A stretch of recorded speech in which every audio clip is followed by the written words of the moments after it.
Welcome, everybody, to another fantastic episode of the podcast by the Sons of Technology. Today, we're going to be talking about collaborative activities that you can do in your classroom so that students can engage and create community between each other and just see how different tools can be utilized throughout the year. Now, before we get started and before we introduce ourselves, we just want to say thank you so much for being with us all these years and encouraging us to keep on innovating and keep on bringing out new episodes for you. So before we get started, this is a call out to all of our listeners. If there is a topic or there is a theme or there's something you would like us to cover in future episodes, please shoot us a line at sonsoftech.edu on Twitter and tell us what you would like to hear. And also, if you are a lifetime fan of the show or just somebody who started listening, if you would like a sticker pack, please hit myself up or Kyle up and say, hey, love your show. I would love a sticker pack, and we can shoot one of those out to you as well. All right, so let's go ahead and get started by introducing ourselves. My name is Joe Marquez, Director of Academic Innovation for Q. I'm an educator out of the Central Valley of California, and you can find me on the Twitters at Joe Marquez 70. And as always, my partner in innovation, Kyle Anderson. Kyle, please introduce yourself. Once again, hello, everybody, or first-time listeners, hello for the first time. I am Kyle Anderson. You can find me on Twitter at AndersonEdTech.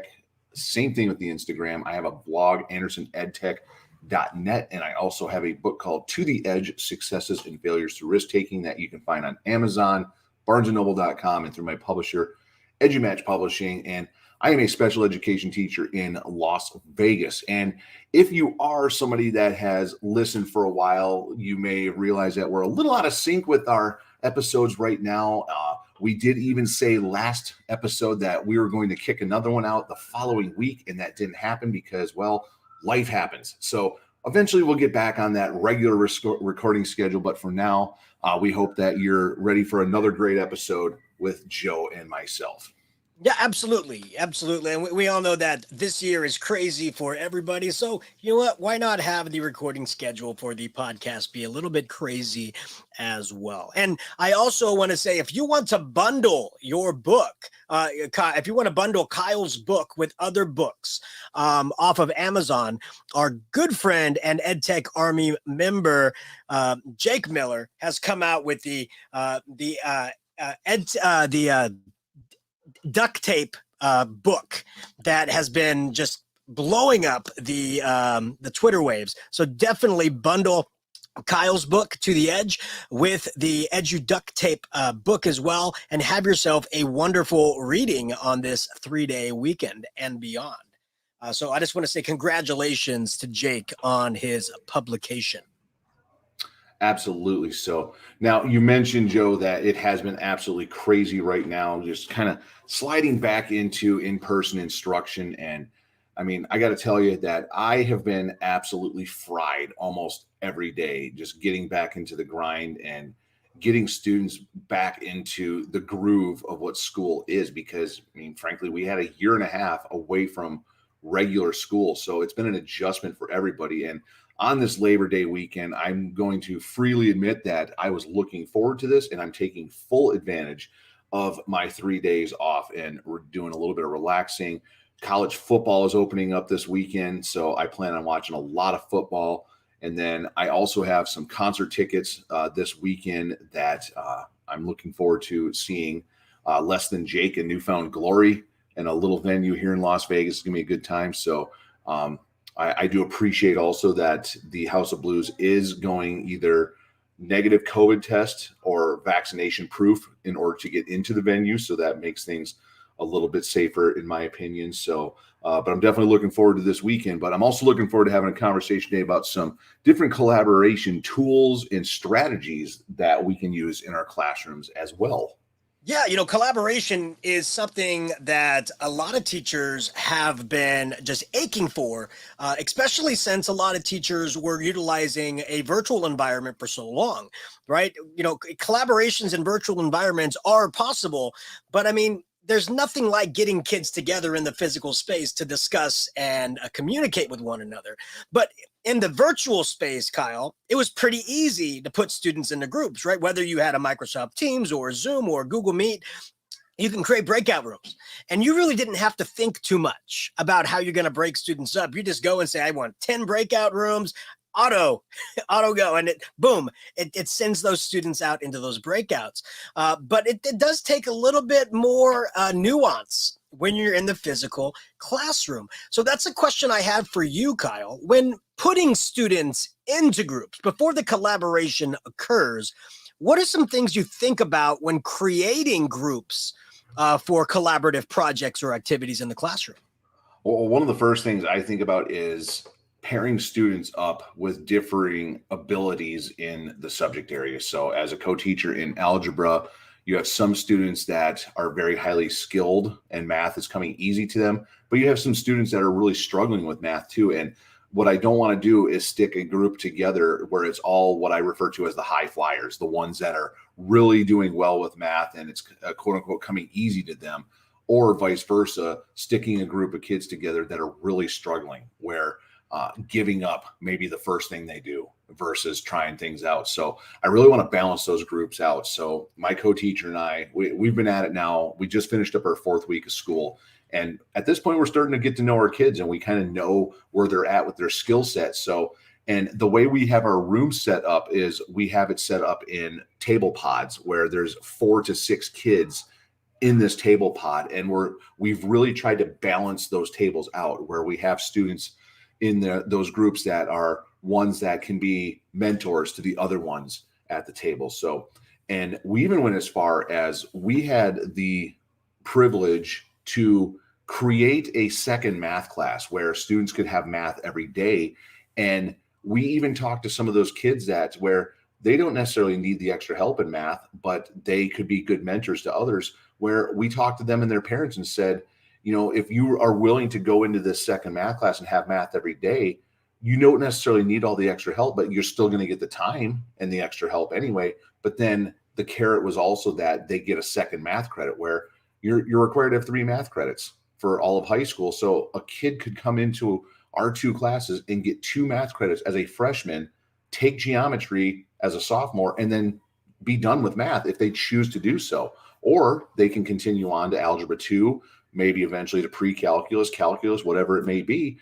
But I feel that this is a great little foundation for them. And it really just started with us thinking about kids' skill set and how are we going to sit kids at tables in our room, you know, and then beyond. So we had those classes set up from the beginning to extra math classes, but we didn't have kids for the first 2 weeks because our principal gave us the power to evaluate our kids and get to know them a little bit and then put them into those classes. And so far it's been absolutely great. And seeing those kids every day has given us a chance to get to know them more, get to know their skill sets more, and really giving them the help that they need.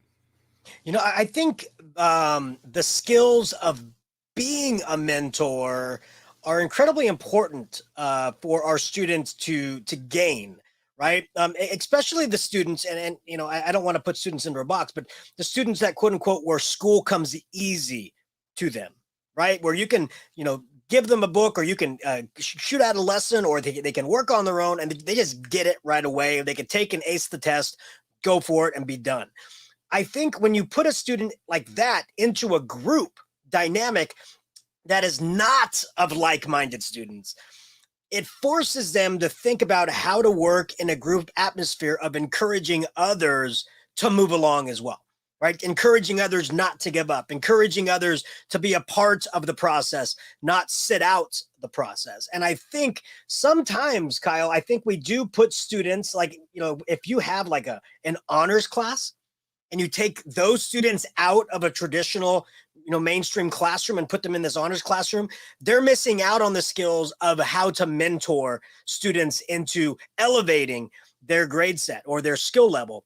And so I've always said I would love, especially at the junior high level, where you don't get extra credit or any extra points or anything for being in an honors class, right?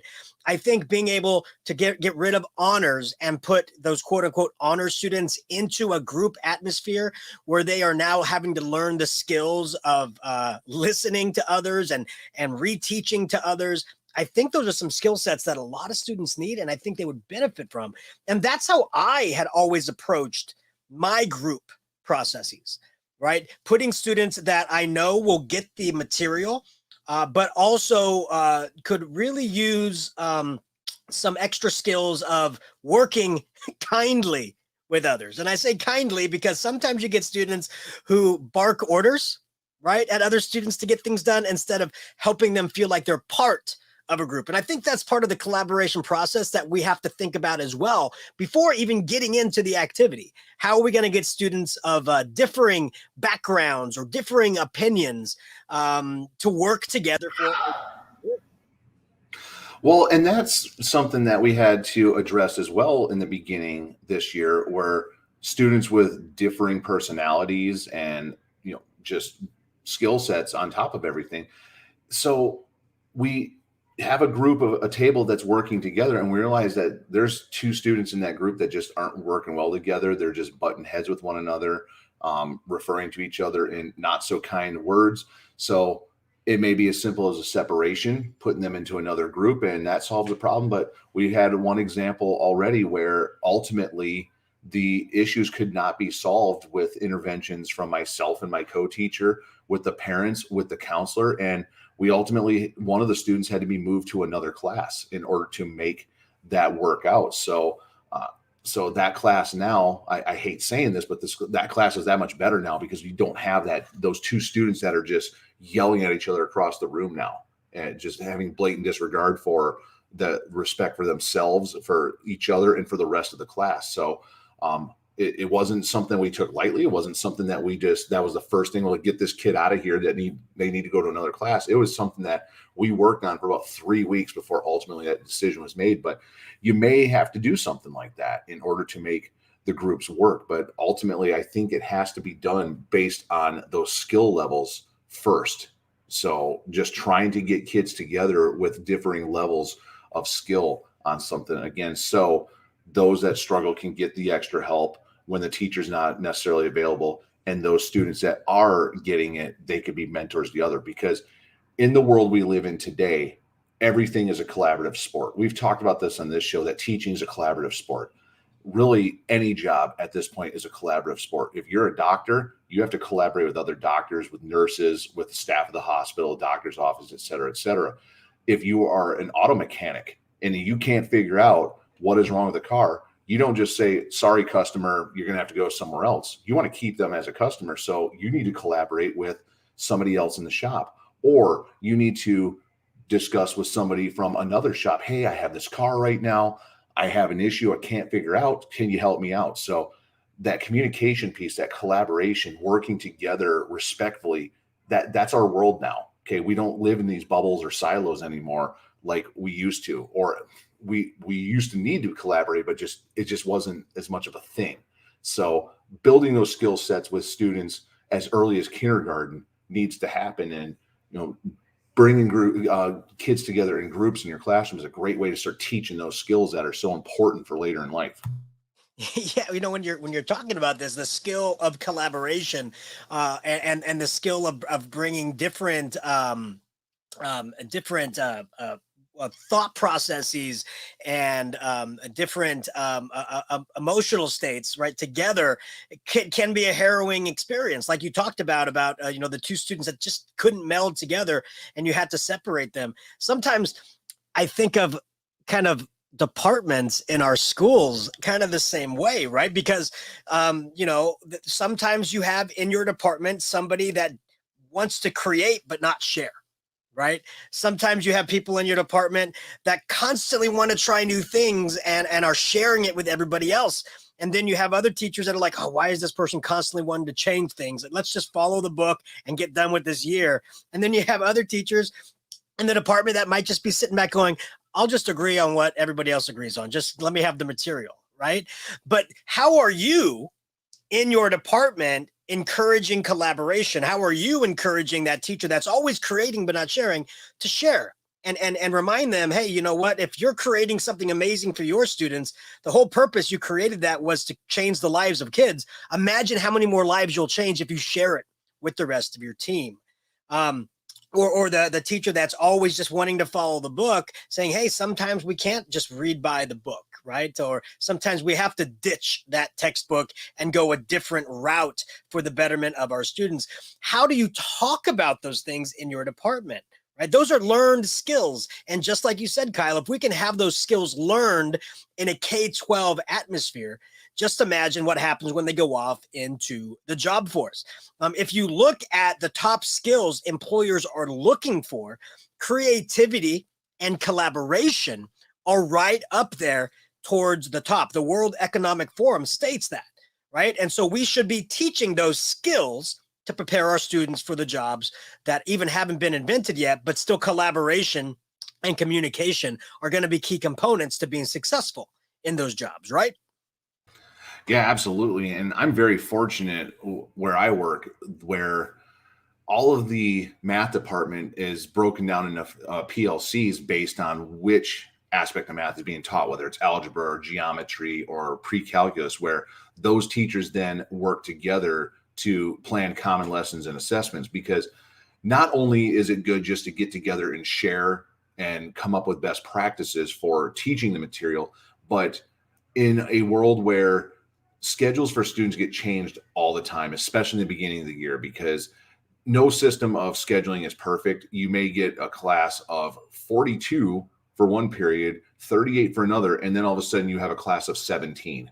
So, which, we would all love to have just classes of 17, but that's just not feasibly possible. So eventually counselors or whoever is working on the schedule has to work to level those classes out to make them a little bit more even. So kids are going to get moved around, or maybe a kid decides that they don't like one of their elective classes, or they didn't sign up for a particular elective, or maybe the system double booked them on a class and they need to have their schedule changed.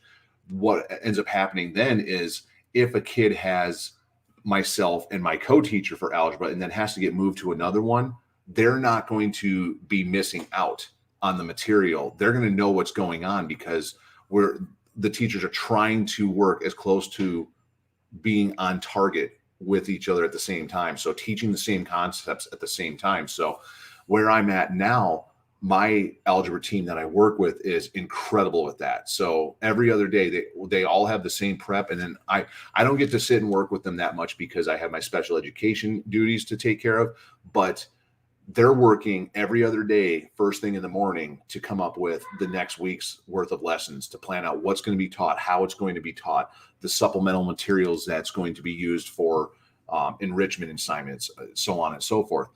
That's not always been the case in places where I've worked. So I've worked in schools before where there was no PLCing at all. You just were in your own little bubble. You did your own thing, and that's just the way it was.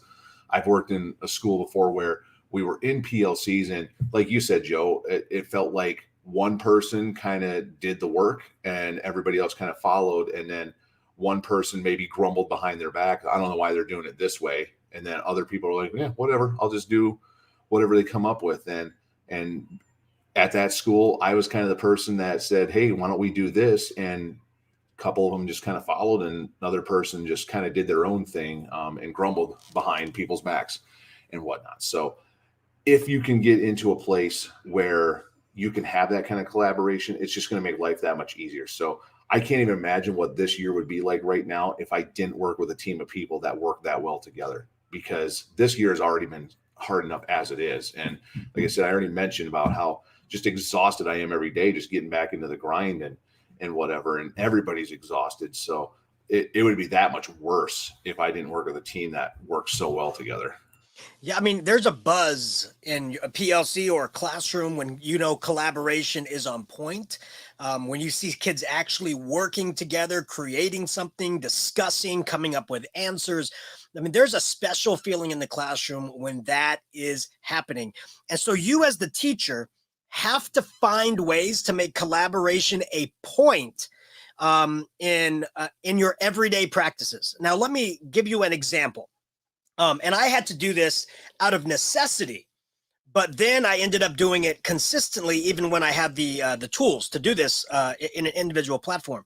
So think about Nearpod or Pear Deck, right? So the power of Nearpod or Pear Deck is that you're presenting information to the students. You can pose different questions along the way, free response, multiple choice, those kinds of things. And you, the teacher, are getting analytics to see if what you taught is resonating with the student.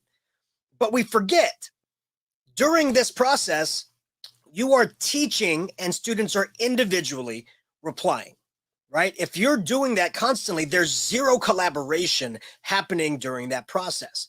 Well, I'll tell you, early on, when I started using Nearpod, I only had 20 devices in my classroom.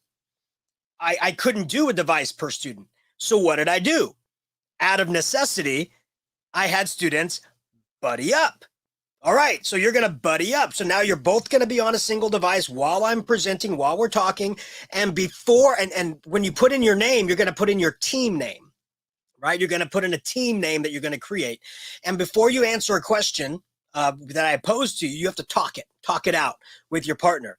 And I'll tell you, that really changed the dynamic of the presentation style, because now you have students pausing, thinking, digesting, hearing different points of view, hearing different opinions, different ways that another person is thinking about the answer, and you're coming to a consensus of what the answer should be or what should be written. And that was so powerful to me that even when I did get a classroom set of devices, I still went the collaboration route. Or at the very least, I would say, okay, before I even open this question up for answers, you're going to talk it out with your partner. Think about the answer, talk it out with your neighbor. So I was intentionally creating collaboration practices, moments of collaboration during those lessons. And I want my listeners to think about this for a second. Are you doing that? When you're using Pear Deck, when you're using Nearpod, are you intentionally creating collaboration time before answers are made? Or are you giving information, asking a question, getting an answer, moving on? Or are you intentionally creating those collaboration times? So Kyle, I know you're a big Pear Deck user. Have you done it that way, or have you thought about doing it that way? Or can you see how collaboration can be a powerful component of that process? Well, to be honest, we have not incorporated Pear Deck yet this year. So we're just trying to get kids figured out. So far, we've gone to some more of just traditional Google Slides with some things with direct instruction using Google Slides. But the one thing we do though is at least one assignment per lesson that we do with our mathematical concepts is a Google Slide that gets pushed out to the kids through our LMS Canvas. And what they do on there, we have it set up to where there's various problems where some of the slides may be where they have to type in things like showing their work. So if we give them the equation 2x plus 1 equals 3 or something like that. So they're going to type out the steps in the box on Google Slides, and we show them how to do that. Another slide format that we use is a click and drag, where we put different steps or things, terms, definitions in there to where then the student has to click on the little box of text and then move it within the slide. So we've been going with that so far. Pear Deck will be down the road a little bit more once we really just get the routines down and everything, because we didn't even start teaching content until about a week and a half ago, because there's so much of that beginning of the year. Let's get to know the kids and some different things that are being pushed down from the school level that kids need to learn about before we really could get into content. So now with those assignments, what we do, we always build time in class to get it done. We don't want to give our kids homework. That we just don't want that to happen. They've got enough stuff going on. So we always build time in class to where, say the assignment has 5 slides. So there's 5 different slides of different activities they got to do. And the activities, we're not jamming as much as we can on those slides, and just filling up all the space on those things. We always try to do at least one of the slides together as a class, so they get the idea of what needs to happen in that assignment. Then we give them time in class to work on it. So in the way we do that, we encourage the kids to work together on it. Like there's there shouldn't be any silence in here. You should be talking these things out, working together and getting it done. That way you can get it done and be done with it, not have to take it home. So the kids have the time to sit there and work together while doing it. And if they can try it out on their own, don't get it, they got someone at the table to rely on themselves. If together as a pair, as three, or as the entire table of 4 to 6 people, they still don't understand it, that's when they can summon myself or my co-teacher over. Or we even have student aides in there that our student aides are kids that have been successful in math in the past. We handpicked our student aides even, so even they can help us out, which is really nice. So then we can walk kids through the assignment and help them out with the concepts on the slides. So, and the way that we've built those as well is we're an Avid school, so they have their Avid notebooks with all their notes that we take in class where that they can refer back to. We have a bank of calculators that the kids can go and grab and use a calculator on everything. And we tell them, like, you're not a human calculator. If you can't figure out within a couple seconds, -1 -4, put it in the calculator. There's no shame in doing that. Okay, just figure out what the correct answer is. So we encourage the kids to do that. They have these in the notebooks, they have space to where they can scratch things out on there. And we encourage the kids, don't sit there and try to type out the work in the Google slide. Do it on paper first. If your mind thinks that way, do that. And then you could always type the work into the slide. So, well, and then another thing that we've done is we've gotten laminated pieces of paper that we have taped to the desktops, to the tabletops, excuse me, they're not desks. And then there's a small bucket of dry erase markers on that table. So now the kids can just write on the table to do their work as well, all working collaboratively together. So we're just trying to give them as many things as possible to be successful.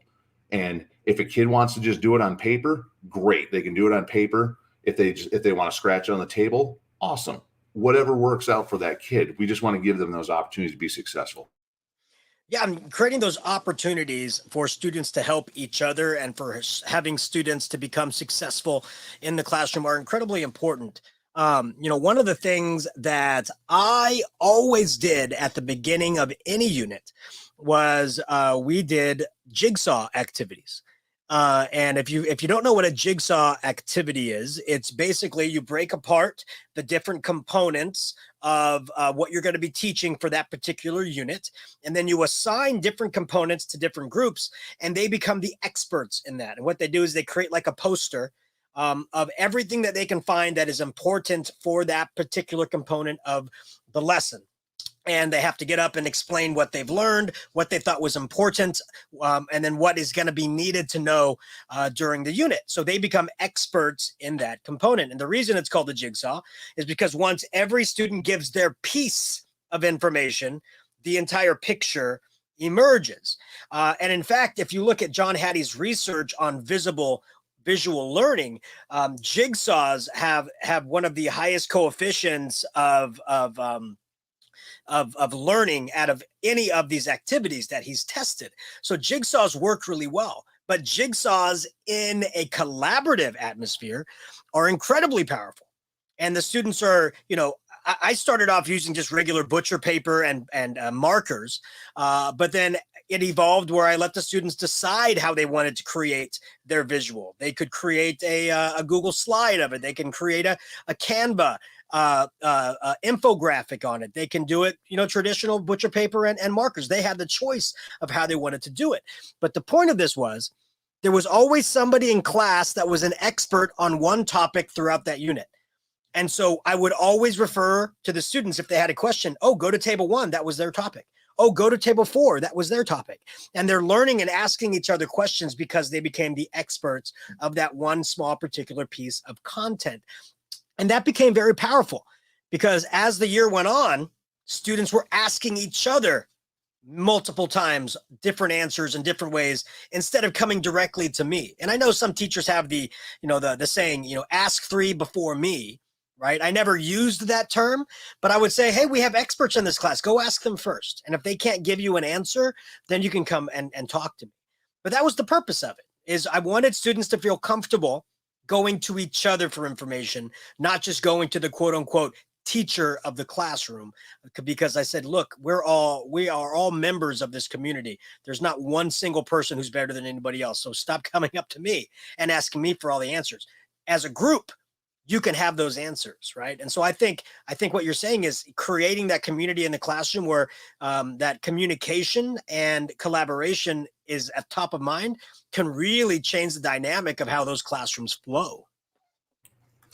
Well, and because we're coming back from a year and a half of being out of school, being around people, and really for many students just logging on and not really participating and not seeing face and everything, that's been a huge adjustment for a lot of kids. And it's been a lot of quote unquote hand holding to get going with a lot of this stuff and to encourage collaboration and talking with one another. And we've even joked a little bit that if we toss a question out there, nobody says anything, it's like, come on, turn your microphones on.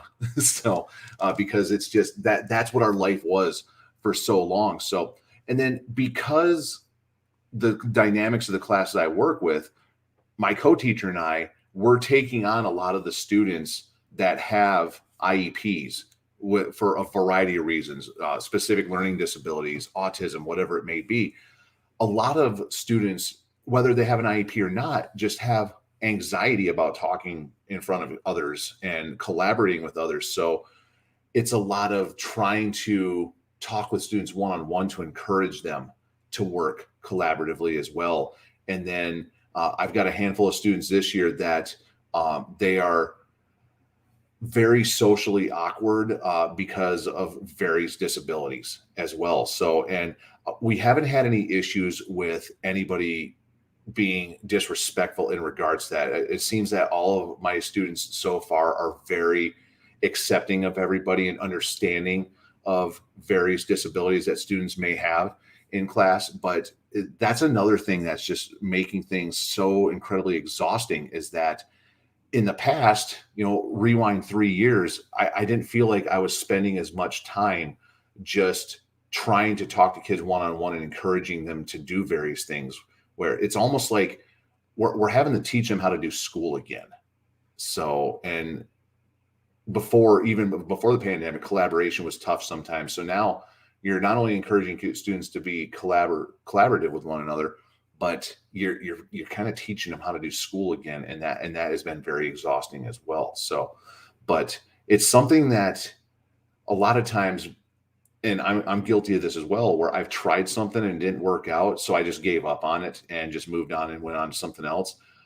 I can already see where a teacher may be listening to this and saying, I want to start doing some of these things. And then they're going to do it and it's not going to work out. Kids aren't going to participate and they're just going to give up and try to go back to what they feel works before. And I can't stress enough that just to keep on plugging at it, because I've got one class in particular. It's an early morning class, and those are always the ones that are a struggle anyway, because you're just getting out of bed and you're tired, whatever. But coming up with ways to quote unquote wake them up and just really just encourage kids to start talking and getting to know one another and working with one another. You got to keep on plugging at it, because we can't afford to just sit back and try to go back to what we once did. We have to try to continue to have kids collaborate with one another. I think you've nailed it on the head. I call this Mr. Miyagiing your students, right? So Mr. Miyagiing, if you've never seen The Karate Kid, is about having somebody do something else that's not pertaining to what you're actually teaching them, but it's teaching them a skill in a different way. And so I love to be able to train students on talking and collaborating and using a particular ed tech tool that has nothing to do with content. It has something to do with just something fun or random. So things like, let's create a slide of our favorite restaurant. Whatever your favorite restaurant is, we're going to open up Google Slides. We're going to create like a collage of your favorite restaurant, bring your favorite items up there, the words that you think about, and we're going to talk to a partner about why that's your favorite restaurant, right? Kids love food. And so they'll get into it and they'll learn how to bring images into a Google slide. They'll learn how to do this. They'll learn how to do that. And then they turn to their partner and they say, hey, I like this restaurant and they're talking because they are joyful about what they're talking about. We have to, and they're confident. because they're the ones that love that restaurant. So being able to have activities like this at the beginning of class are very important. Now, it doesn't have to be your favorite restaurant. It can be favorite types of food. It can be favorite music, favorite books, favorite movie, favorite sports teams. You can mix it up. But things like this have to be done weekly so that students can have the learned skill of creating and discussing, and feel that their viewpoint matters. When they have learned, then they were able to utilize these skills when they are actual for content.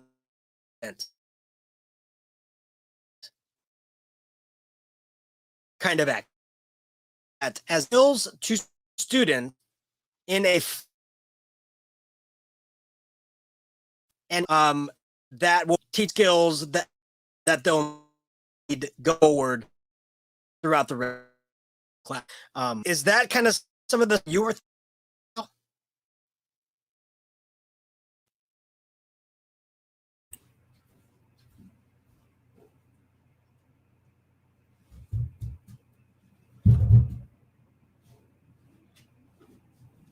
Think I lost Joe. Yep, sure did. All right, if you're watching right now, Joe will be back. There, he's coming right now. So, all right? Sorry about that. I don't know. I guess we're streaming too much Disney Plus in the other room. yeah. So, for those that are watching right now, I don't know if it happened to you, but you were very choppy for the last couple of minutes anyway. So I'm honestly not sure what you were even saying, to tell you the truth. And then you cut out completely and we lost you. So I don't know if you want to kind of go back and maybe rehash what you were saying or whatever. Oh yeah, absolutely. And then we can edit this for the audio version. Oh yeah, we got this. So what I'm saying is we have to find activities that our students enjoy doing that are teaching them a skill along the way. So that when we actually have an activity in the classroom that is content related, we can go, hey, do you remember that one activity we did where we made a slide of our favorite food? We're going to do the same thing, but this time we're going to make a slide of a different battle in the Civil War. Hey, that time we did this? We're going to do it this way now. And so we're teaching them a skill, but in a fun and innovative way. But at the same time, they're creating something that they know 100% about, like their favorite restaurant, their favorite band, their favorite sports team. And they're happy to discuss it because they are confident in their knowledge of that particular topic. And I think when students are confident in their knowledge, they communicate very well and they have no problem collaborating with another person to discuss that. And so when students start to learn that skill and gain that confidence through these activities, then when we actually start doing activities for content related ideas or things, it comes easier to the students because they kind of fit in that boot once again. So I think these are things that need to be done weekly. Maybe it's a Monday bell ringer. Okay, we're going to talk about our favorite sports team today. Ready? 10 minutes, go, right? Things like that to encourage collaboration and communication are absolutely needed to create the aura of community in the classroom. What do you think about that? I absolutely agree with you on that one. So, and it doesn't even, if you want to just back up it a little bit, even, it doesn't even necessarily have to be like a creative thing right off the bat. It could be just something teaching a different tool that you're going to be using in class on a regular basis. So I'll use quizzes and Kahoot as an example. Okay. Two tools that my co-teacher and I use in class on a relatively regular basis, rather than just second day of school. All right, pre-test on your algebra skills on quizzes. Here you go, kids, go.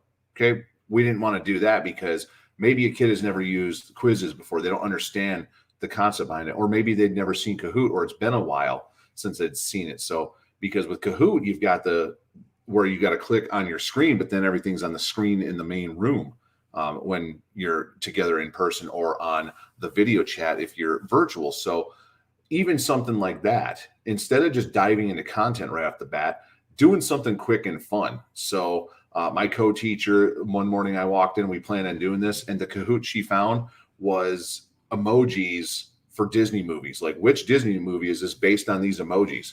So it was 12 questions on Kahoot, and we played that real quick. So they got to understand how a Kahoot works, but at the same time having fun. It was a really low stress environment for it. So then down the road, when we want to start incorporating content using Kahoot, we can. Same thing with quizzes. So in the past, last year, we didn't do it this year. We did something different for Get to Know Your Teacher this year. But last year, my co-teacher and I, we did a quizzes about get to know your teachers, and did that on quizzes. So they understand how to use quizzes, but at the same time, get to know their teacher a little bit. Now, we also, to introduce Flipgrid this year, we wanted to do something a little bit fun with it that was not content related, and not just necessarily the whole get to know you thing either, where here, record a short video, tell us your name, where you were born, something like that. We didn't want to do that either. We wanted to do something where the students taught us something. So we proposed it to them as, how many times in all the years you've been going to school has a teacher asked you to teach them something? It's always been the other way around. So we proposed to learn how to use Flipgrid, that we propose them with that topics. Teach us something. Okay, what's something you can do? If you want to just talk about it, great. If you want to even demonstrate it, even better. So, and some examples we gave were, maybe you can bake really well. So tell us about that. Like, how do you bake a cake or bake cookies? Or maybe you know how to do a kick flip or an ollie on a skateboard. Okay, how do you do that? Teach us how to do those things. So now, it was all great and wonderful. We had it set up. We plugged it into a Canvas to give to the kids to do it. And then GoGuardian decided to block half the students from being able to do it. So, and we're still trying to figure that out with our tech team at my school on why kids are getting blocked out on GoGuardian. So we actually haven't even been able to do it yet. So, but eventually, once that happens, we want to be able to, A, have the students teach us something on a Flipgrid video, but B, down the road, when we start getting into content more, we don't want a kid just to do a multiple choice quiz in Canvas or something. We want to give them a couple of equations, say, okay, go on Flipgrid, record your screen, and talk us through how you're going to solve these equations, or explain these mathematical concepts to us on a Flipgrid video, instead of just the standard write it out on pencil paper or do a multiple choice quiz. So, but again, we need to work out the issues we're having with GoGuardian first. I think you're making a really good point about, connecting what you said earlier about teachers hearing us say something or other teachers say something about how a tool works or an activity works, and they go and try it and it doesn't work. And then also connecting to introducing a tool to the students in a fun and engaging way. Because Flipgrid is a great point, a great example, because teachers see at conferences and all these different ways that people are using Flipgrid. So they instantly go back to the classroom and they go, okay, we just did a science lesson. You're going to respond in Flipgrid at the end on what you learned. And if that's the first experience a student has with Flipgrid, just on their own computer, looking at their computer screen, responding individually, that's a daunting task to a student. And a shy student is going to feel timid and they're not going to respond very well. If that's their first experience with Flipgrid, you're probably going to get some resistance. But if you're doing an activity like Kyle's activity of show me something fun that you enjoy doing, or show me a talent that you do, that's them showing joy from themselves. And I would actually go even farther to say that you're utilizing multi-social media mentality that our students have grown up with since they were younger to showcase something that they enjoy doing. That means it's not alien to them. It's normal. So why can't we put students in quote unquote normal situations when using these tools? For example, I always love my students at the beginning of the year to meet all the amazing administrators that make the school run. Right? Our secretaries, our librarians, our assistants, our campus monitors, all the people that just pass by and probably don't know their names, but that they keep the schools running. And so I like to focus on them at the beginning of the year. So we do a campus scavenger hunt. And so basically in Flipgrid, I'll create a grid that says, okay, campus scavenger hunt. We're going to go around the campus and you're going to find these different locations based on the clue that I give you. And then there'll be topics. So topic 1, in this location, you can rent a book, not a book on tape, but a book. Where would you go? Meet the person in charge. And so they'll go to the library. And the librarian would be told ahead of time. It's not like just out of nowhere, these kids start showing up. The librarian will know ahead of time. And we'll tell the kids, okay, you found me. This is the activity you have to do. You have to come behind my desk, take a selfie with me using Flipgrid, right? And wave, right? Not really a selfie, I guess a video-y, I don't know. But they'd go behind and they wave, and that would be their recording, and you can tell that group met that need in that scavenger hunt. And then they would, the librarian would tell them which next one they have to go to. Then tell them the next clue. So going around the campus and meeting all these amazing people, but learning how to use the tool, but doing it as a group. And so your first experience isn't just me on camera being judged, but all my friends or all my group members being able to complete these activities. A hugely different experience than having the introduction to Flipgrid be, now tell me what you learned in this lab today, right? You have to be able to create that fun experience when introducing a tool, and it's best to do it in a collaborative environment so the students don't feel on blast. I don't know if they still use that term. I know they used it, about 10 years ago, but feel like they're being singled out. So I think what you're doing and the idea that I proclaimed, I think those are some great collaborative ways to introduce a tool, but then introduce yourself to the rest of the class. Have you done something like that with Flipgrid or a flip hunt? I've seen flip hunts done as well, where they kind of show off their home and things like that. Just ways to get students introduced to the tool itself. I have not done that before, but something my school did this year, very similar, kind of a scavenger hunt deal, where instead of content right off the bat, there was a lot of this get to know the school kind of stuff like you're mentioning, like, figuring out who the administrators are, where the library is, kind of thing. So different classes were assigned during their class period in one of the first days of the first couple of weeks to go out and do these quote unquote scavenger hunts. So where one of the stops was, okay, you're going to go to the library and you're going to meet the librarian and learn about the policies there. And that's like a 5-minute station. And then they would move on to the next one where it may be the counselor's office and get to know who's your counselor. So click on this QR code or scan this QR code on your phone, and then it'll give you directions on how to contact your counselor, something of that nature. So, and then there's another station where we had a gentleman years ago that was kind of like a school mascot kind of deal, like super fan, that unfortunately passed away a few years ago. So, and he was referred to for like 40 years as Mr. Charger. And now he has, there's a spot on the wall where there's a picture of him, and then below there is his chair that he sat on for all sporting events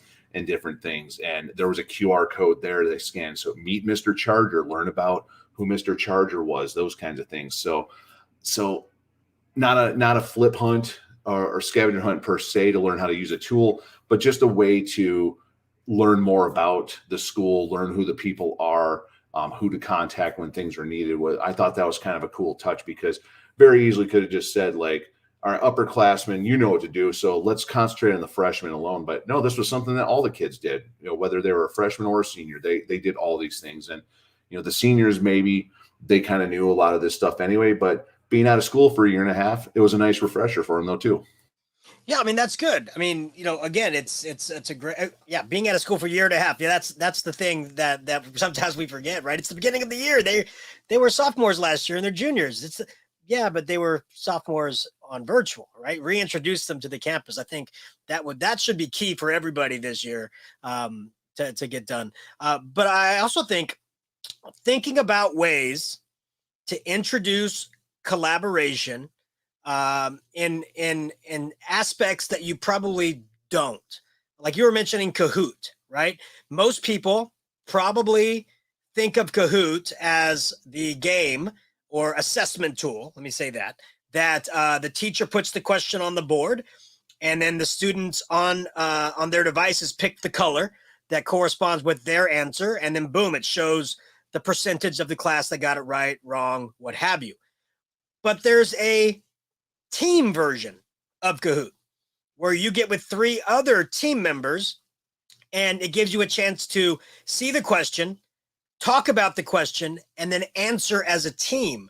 I don't know how many people are utilizing that form of Kahoot, because I think that form of Kahoot, it really should be utilized in the classroom. You need to alternate at least from going from individual Kahoot or class individual Kahoot to class collaborative Kahoot. And I know Quizzes has a game like that as well, where you can work collaboratively. And in fact, there's another tool that I only used for this game, and it was Quizlet. And I would use Quizlet for Quizlet Live, where the students had to work as a team to answer questions, and only one person at a time could answer the question. And if they got it wrong, meaning if a student just answered without talking to his teammates and they got it wrong, they dropped to the end of to the back of the line of the scoreboard. And so you really had to talk it out with your group. So I loved playing Quizlet Live because it forced the groups to talk to one another when answering those kinds of questions. And so what are you doing? I'm talking to the audience, but Kyle, you could think about it too. What are you doing during assessments, during those kinds of formative assessments, right? Because, summative, you probably want those to be individual. But these formative assessments, how are you encouraging students to talk to one another to gain confidence in their answers, answering in some group kind of atmospheres? Well, and another thing that we're doing with our groups is we're trying to do station work this year, and where one station may be more of like a small group direct instruction kind of deal, some extra help on some concepts. Another group may be where they have a paper and pencil kind of activity where they can work together to work out some equations on their own.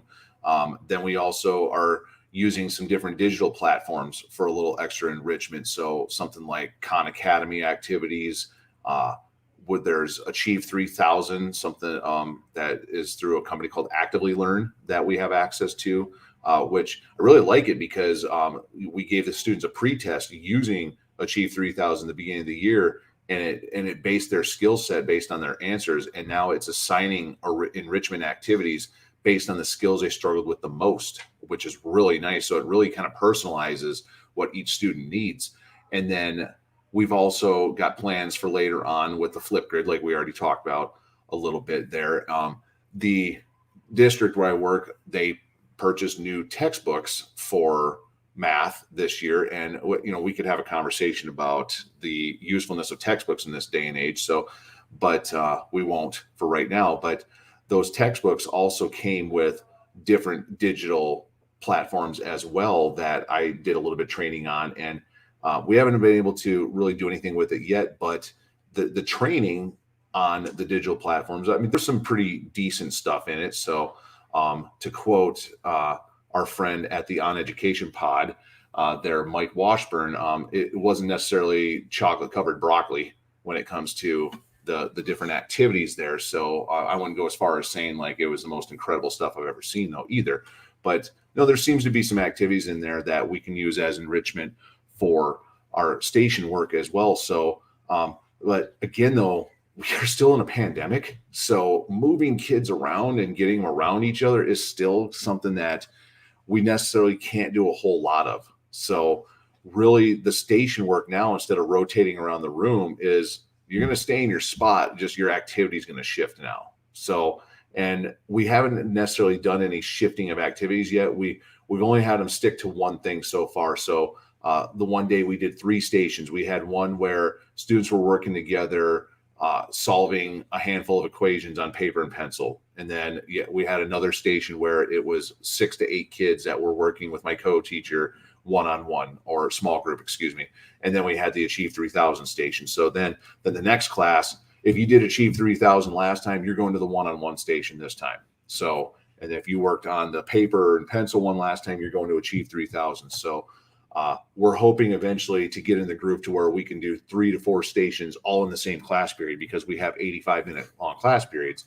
So it's a work in progress because, again, we're still in a pandemic. No, we do have to keep that in mind. And I think that's kind of where really creative innovation on the teacher's behalf could really benefit the students. For example, Kyle, you're saying that you're an Avid site. You know me, I love Avid. Avid's a great organization, great people. One of the activities they love to do is World Cafe. Right. And a World Cafe would be basically you have butcher paper and you have a group, there's a topic and you have the group leave sticky notes all over it and things like that. And then you shift and then you move to another group and you see what other people have written and you add to it and that kind of stuff. But you're talking about if we can't move around the room, how could you do a World Cafe where you're doing things like that?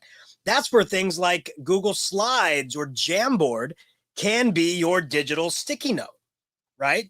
And part of World Cafe is you want to kind of leave a conclusion for the next group coming over.